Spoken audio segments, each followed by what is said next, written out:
Hi hello അസ്സലാമു അലൈക്കും. ഇന്നത്തെ വീഡിയോ എന്താണെന്ന് വെച്ചാൽ നമ്മൾ രാവിലത്തെ പുട്ടൊക്കെ ബാക്കിയുണ്ടെങ്കിൽ നമ്മൾ എന്താ ചെയ്യാറ് വൈകിട്ട് നമുക്ക് കറിയൊക്കെ ഉണ്ടെങ്കിൽ നമ്മൾ വൈകിട്ട് ചായക്കൊക്കെ എടുക്കും കഴിക്കും. പിന്നെ അല്ലെങ്കിൽ ചിലർ കളയും. നമുക്ക് ഇങ്ങനെ വെറുതെ ഇത് കഴിക്കാൻ കഴിയില്ല. ചെറുതായിട്ടൊരു ബലം വന്നിട്ടുണ്ടാവും വൈകിട്ടാകുമ്പോഴത്തേന്. അപ്പോൾ നമ്മൾ ഇതുകൊണ്ട് 4 മണിക്കൊരു കടി ഉണ്ടാക്കാൻ കേട്ടോ. അപ്പോൾ ഞാൻ അതങ്ങനെ ഒരു ചട്ടി അടുപ്പത്ത് വെച്ചിട്ടുണ്ട്. അതിലേക്ക് കുറച്ച് വെളിച്ചെണ്ണ ഒഴിച്ചു കൊടുക്കണം കേട്ടോ. വെളിച്ചെണ്ണ കുറച്ചധികം ഒഴിച്ചു കൊടുത്താൽ ഒന്നും കൂടി ടേസ്റ്റ് ഉണ്ടാവും. ഞാൻ അധികം വെളിച്ചെണ്ണ ഒഴിച്ചു കൊടുക്കുന്നില്ല കേട്ടോ. കുറച്ച് വെളിച്ചെണ്ണ ഒഴിച്ചു കൊടുത്തിട്ടുള്ളൂ.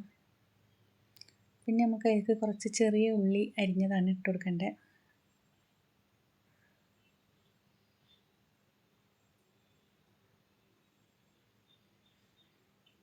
പിന്നെ ഈ ഉള്ളി ഒന്ന് മൂത്ത് വരട്ടെ കേട്ടോ. ചെറുതായിട്ടൊന്ന് മൂത്ത് വരുമ്പോൾ നമുക്ക് അപ്പോഴേക്കും ഈ പുട്ടൊക്കെ ഒന്ന് പൊടിച്ച് വെച്ചിട്ടുണ്ട് കേട്ടോ.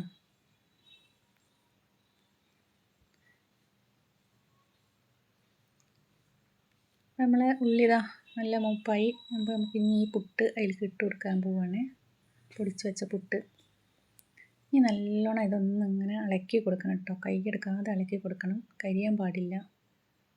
നല്ലോണം ഒന്നിങ്ങോട്ട് വറവായി കിട്ടണം.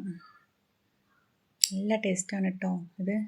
ഇനി വേണമെന്നുണ്ടെങ്കിൽ ഇതിലേക്ക് കുറച്ച് തേങ്ങ ചിരവിയിട്ട് ഇട്ട് കൊടുത്താൽ ഒന്നും കൂടെ ടേസ്റ്റാണ് കേട്ടോ. ഞാൻ തേങ്ങ ഇപ്പോൾ ഇട്ട് കൊടുത്തിട്ടില്ല. പുട്ടിലുള്ള തേങ്ങയേ ഉള്ളൂ. കുറച്ചും കൂടി തേങ്ങ ഇട്ട് കൊടുത്താണെങ്കിൽ നല്ല ടേസ്റ്റ് കിട്ടും. കുട്ടികൾക്കൊക്കെ 4 മണിക്കൊക്കെ കൊടുക്കാൻ നല്ലതാണ് കേട്ടോ അത്. കുട്ടികൾക്കൊക്കെ ഒരു ഇത്തിരി പഞ്ചസാരയും കൂടി ഇതിലിട്ട് കൊടുത്താൽ മതി.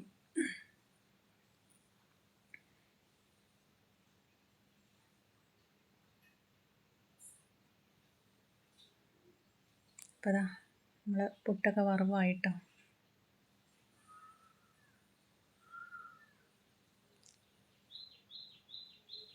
ഇത്രയും മതി കേട്ടോ. ഈ വറവ് പാകമാണ്.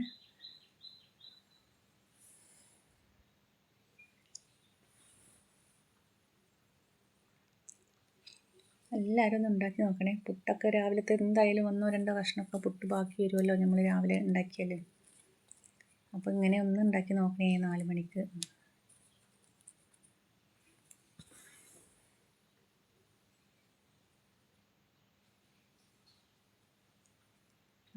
നല്ല കട്ടൻ ചായയും പുട്ട് വറവും പാടെ സൂപ്പറാട്ടോ.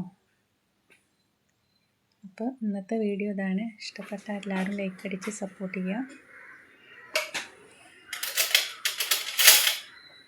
ഉണ്ടാക്കി നോക്കിയിട്ട് ഇഷ്ടപ്പെട്ടാൽ കമൻറ്റ് ചെയ്ത് പറയണേ.